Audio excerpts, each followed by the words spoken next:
आइए चर्चा की शुरुआत करते हैं। अरविंद सिंह नेता बीजेपी हमारे साथ में रहेंगे, सर्वेश पाठक रहेंगे पॉलिटिकल एनालिस्ट, दोनों का ही एक बार स्वागत है। और सबसे पहले आप ही के पास अरविंद जी आते हुए, दूसरे चरण का मतदान जिसमें 26 सीटें, आपको क्या लगता है, क्या उम्मीद है, कितने का आंकड़ा रह सकता है इसमें? देखिए पूजा जी, सबसे पहले तो मैं आपके चैनल के माध्यम से जहाँ पे वोटिंग हो रही है वहाँ के दर्शकों से मैं अनुरोध करूंगा, प्रार्थना करूंगा कि वो बड़ी संख्या में मतदान करें, घरों से निकले, अपना वोट कास्ट करें, पहले वोट डालें और उसके बाद घर आकर ब्रेकफास्ट करें, क्योंकि लोकतंत्र में मतदान एक बहुत बड़ी शक्ति है और ये हमें अधिकार देता है अपने मनपसंद के अनुसार प्रतिनिधि चुनने का। दूसरी बात जो आपने पूजा जी मेरे से पूछा, भारतीय जनता पार्टी ने जम्मू कश्मीर में जितना बड़ा काम किया है विकास के लिए और शांति के लिए। विकास की पहली शर्त होती है सुरक्षा और शांति। आपने देखा होगा पहले घरों से निकलना मुश्किल होता था। राहुल गांधी जी जब गए थे अपनी भारत जोड़ो यात्रा के समापन के समय पे, तो कैसे निर्भय होकर वहां पे बर्फ से खेल रहे थे और कितना अच्छा वातावरण था।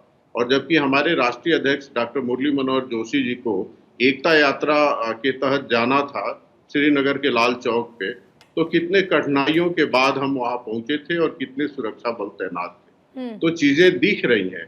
पहले टूरिज्म जीरो हो गया था, आज इतने ज्यादा टूरिस्ट जा रहे हैं कि ऑफ सीजन में भी होटल्स वहां पे नहीं मिल रहे हैं।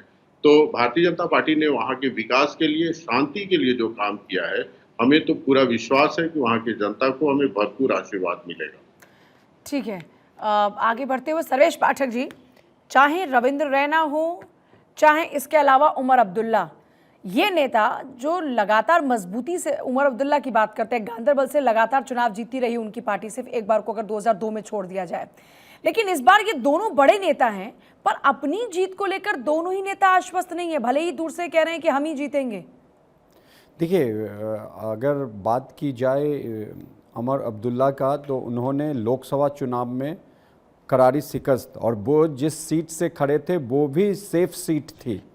ऐसा नहीं था कि वो सीट उनका गढ़ नहीं रहा हो, और उसके बावजूद लोकसभा चुनाव में वहाँ पे उनको हार का सामना करना पड़ा। और आप अंदाज़ा लगा सकते हैं कि वो कश्मीर से हार गए चुनाव।